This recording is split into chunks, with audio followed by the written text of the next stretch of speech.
How's it going, folks? Welcome back to the channel. Thank you for joining me for this Monday's agenda. We've got a big one today, the interim report. Let's get straight into it. So we've actually got two things to get into today. We've got the PLC interim report and we've also got a chairman's message to the supporters. Let's start with the PLC interim report. So they've released their operational highlights. We'll start with the football ones. Currently second in the SPFL. Winners of the Scottish FA Cup for the fourth season in a row, securing an unprecedented fourth consecutive domestic treble. 17 home fixtures.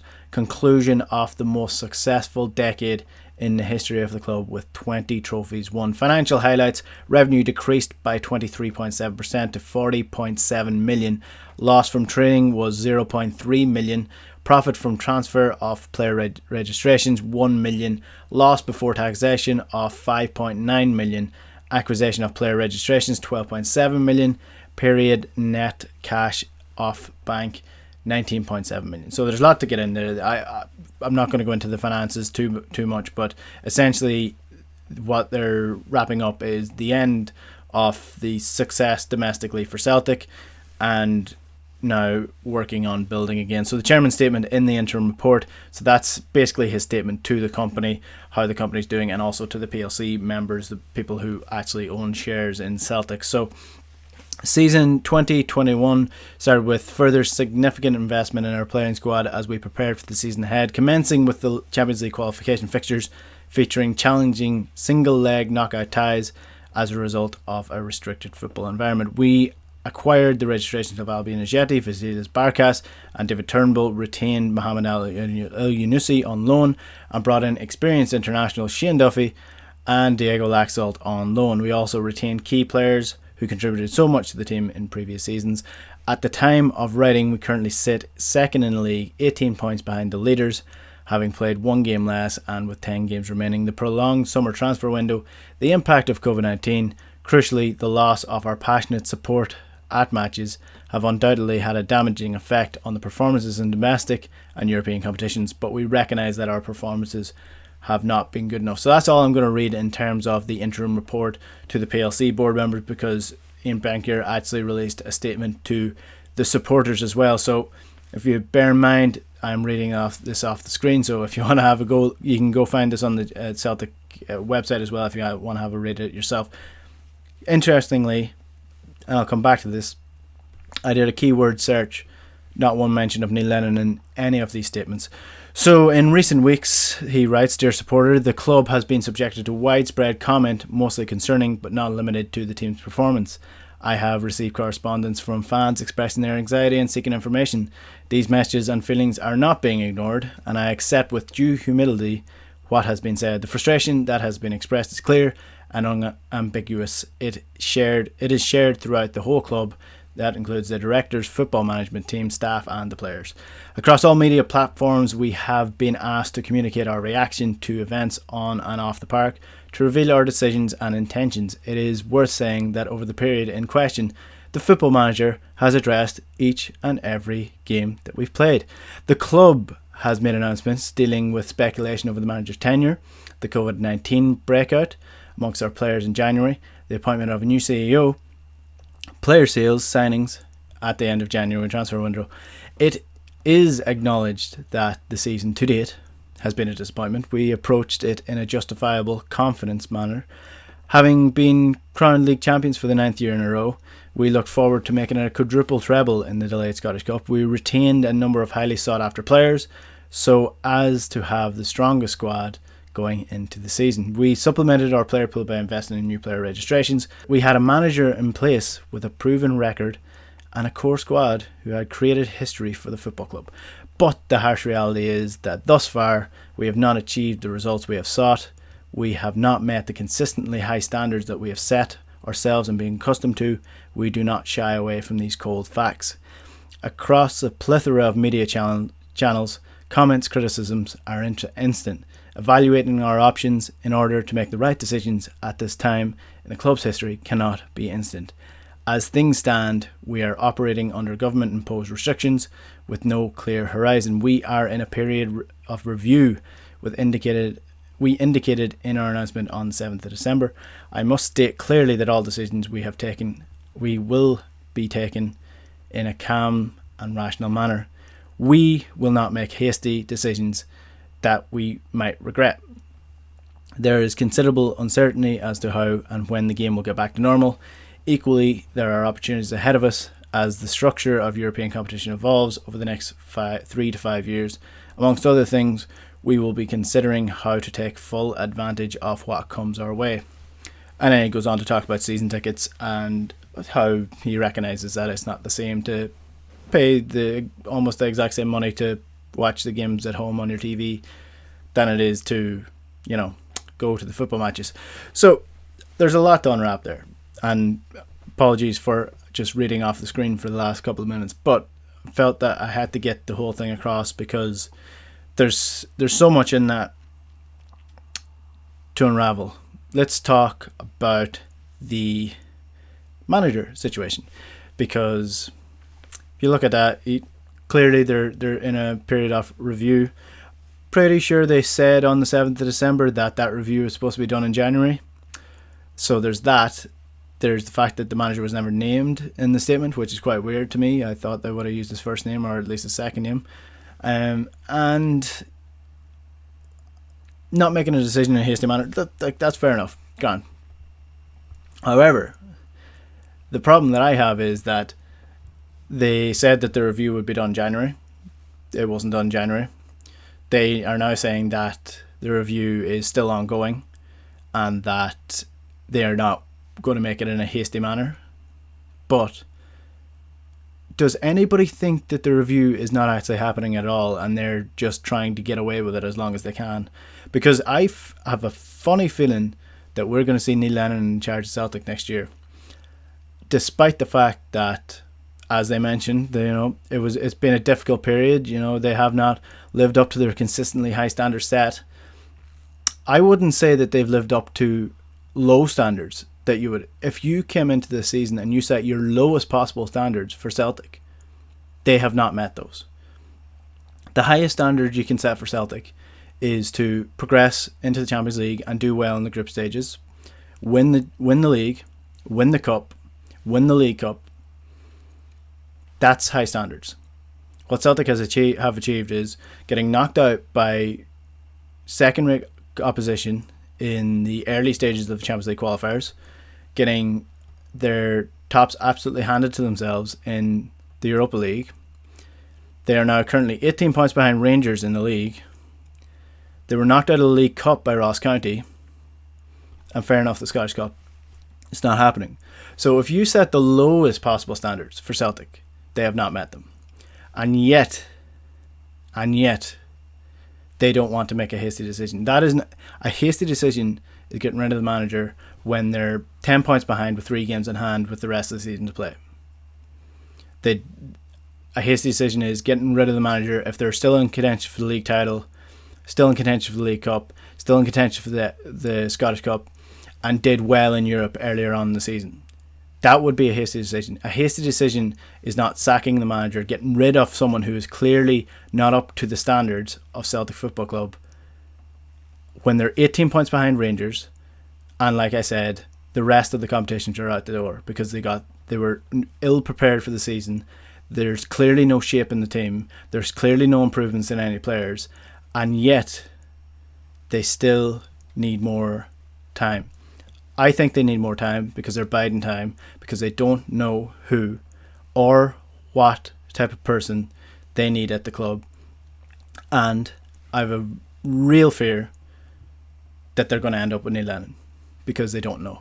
Because Neil Lennon was a hasty decision hiring him back in the first place, and it's going to be a hasty decision made about him staying as well. So that is where I stand on their hastiness in terms of getting rid of the Celtic manager. In terms of the rest, look, it's just pandering to the fans.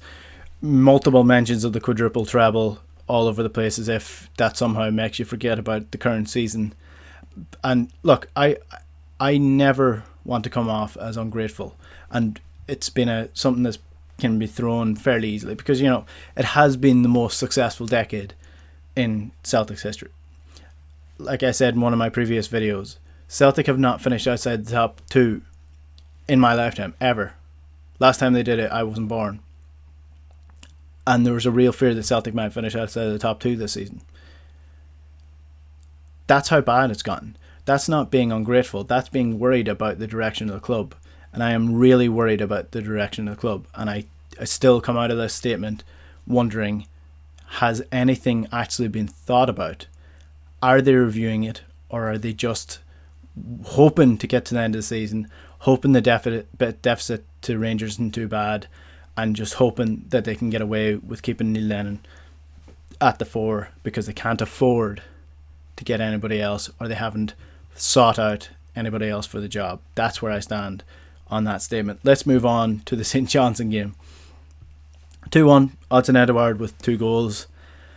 And Neil Lennon came out after the game. It was an excellent performance on a really tough pitch. St. Johnstone, he went in at halftime and he said, St. Johnstone might score, but we'll bounce back anyway. So, excellent performance. 4 wins from 4 again, and Odsonne Edouard with 2 beauties of goals. Starting 11: Scott Bain, Kenny, Duffy, Ayer, Taylor, Brown, McGregor, Christie, Rogic, Turnbull, Edouard. So Ajeti dropped to the bench.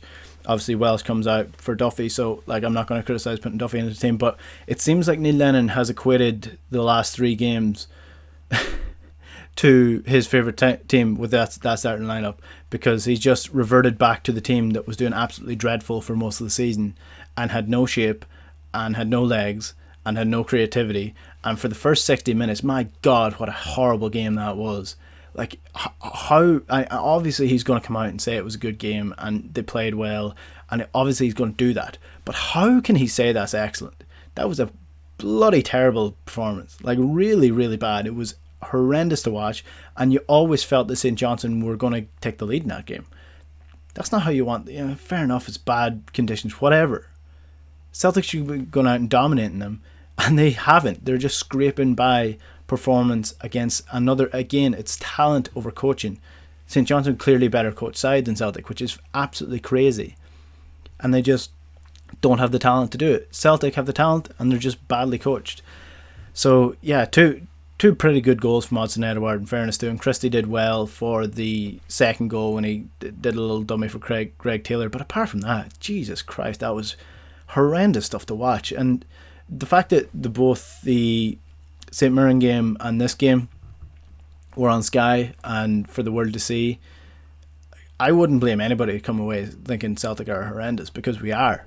We're a horrendous team to watch at the minute. We're not exciting, we're not good defensively, we're shapeless, we're lifeless, we're energyless, we don't pass the ball well, we don't defend well, we don't attack well. We're in a real rut at the minute, regardless of whether we're winning games. And yes, I'm happy that Celtic are winning games. Yes, I'm happy that the gap between us and Rangers is narrowing a little bit, but who enjoys that? Who enjoyed watching St. Johnstone, or watching that game, watching the St. Mirren game that we won 4-0 but scored 3 of the 4 goals in 7 minutes and were horrendous before that? Who has actually enjoyed watching Celtic? Because if you have, let me know in the comments below, because I'd love to talk to you and see what games you've been watching, because by God, Celtic have been terrible to watch. And you watch football to be entertained, and I was not entertained for any of the 4 games that Celtic have won over the last couple of weeks. So you're fooling yourself if you think Celtic are playing well despite getting the results. They're getting the results because they have the better players, they have a higher wage structure, and yes, the players are starting to show a little bit more, but that is why they're getting the results, because they're just better players. It has nothing to do with the management side. That's rant out of the way. So Odsonne Edouard, this is where you get worried, because Odsonne Edouard, 2 beautiful goals, second one superbly taken when you look at the first touch, just to take it around himself. 15 goals this season, top goal scorer in the Scottish Premier League.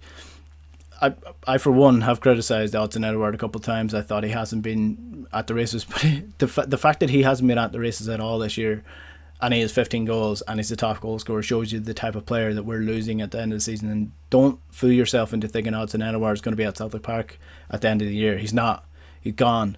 And that is a worry for me, because Albin Ajeti, Neil Lennon says he needs game time, he needs match fitness, he needs a run of games to get confidence, and then he drops him after 2 games after he scored.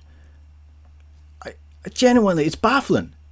It's absolutely baffling. I don't understand what the thinking is there. What is the thought process behind that? And if he's going to be the player who's going to be replacing Odsonne Edouard up front, he needs to be bled into the team. And to be bled into the team, he needs a run of fixtures that's more than 2. It's the same as Vasilis Barkas. He said, Neil Lennon says that Barkas needs a run of games to get his confidence up, and then he drops him after 2 games. 2 games is not a run of games. Give the man a chance. It's mind-boggling. I genuinely can't understand the thinking towards it. Start Albion Ajeti. Start him. He plays well pretty much all the time. Granted, he doesn't have as much energy as you want him to, but he's a box-playing striker. He's not supposed to chase the ball. You get another player on the pitch who's going to do that for you. That's how you treat Albion Ajeti, and he'll get you goals. He has proven that already this year, and I think he will continue to prove it if you build the system for him, as opposed to taking him out of the team and assuming that he doesn't have match fitness, because you're not giving him time on the pitch to get match fitness. That's the decision making at Celtic Park at the minute. I think when we lose Odsonne Edouard, because we absolutely are going to lose him, I think it's good that he's starting to score a game, because Celtic will get more money for that, because if he finishes the season 10 games, guaranteed he's going to get another 5 goals, get into 20 goals again, then Celtic are going to get the value for the money. A little bit less than they would have got last year because of the pandemic and all that there, but we're losing a player who, to my mind, has been, apart from Moussa Dembele, the best player Celtic have had in their squad in the last 10 years, maybe even further than that. He's absolutely outstanding, and like Moussa Dembele, because he got a little bit of stick when he left as well, Odsonne Edouard owes Celtic nothing for his services, because he has been outstanding. He's been the best player that we've had since, apart from Moussa Dembele, in the last 10 years. So I will wave him out with open arms, because I think he deserves to play at a club that are going to treat him properly, and a club that he can fulfill his potential, because at the minute Celtic is not that club. And just to finish off with Aberdeen on Wednesday, God, I'm out of breath from being so negative, because apparently that's an issue with my videos at the minute. They're too negative, because there's so many things to be positive about Celtic right now. But anyway, Aberdeen going for 5 wins in a row. Aberdeen are in terrible form. This is one that Celtic need to win, because you can't lose to the top 4 at the minute, because at the minute second place is still not guaranteed, so they need to win this. I think they will, but I think, again, they need to play 2 up front. They need to get back to the diamond. People giving out that there's not enough width with the diamond. There's not enough width with the 4-2-3-1 either, because we don't have any wingers. So we need to play the diamond. We need to get Scott Brown a little bit of rest, because, I mean, 4 wins in a row, but at the same time, give the man a rest. He's playing quite well, but I don't think he has the legs to play all these games every Sunday to Wednesday or Saturday to Wednesday. So just give him a rest, get Sorrow into the team, maybe make a few changes. I'm not sure. I think he wants to shoehorn Christie in, so he might play Christie up front with Odsonne Edouard as opposed to playing Albion Ajeti. But this is one that Celtic need to win. How do you think they're going to get on? What did you think of the statement? What did you think of the club's finances? What do you think of Odsonne Edouard? Let me know all your thoughts in the comments below. And again, there's about 80% of people watching these videos that aren't subscribed to the channel. So if you do watch regularly, just hit the subscribe button. It helps the channel grow, and it also, you'll get notified every time the video goes live. So it's a win-win situation. Subscribe to the channel below. Thank you for watching today. Let me know all your comments. Let me know all your thoughts in the comments below. I'm Endicall. We'll chat to you later.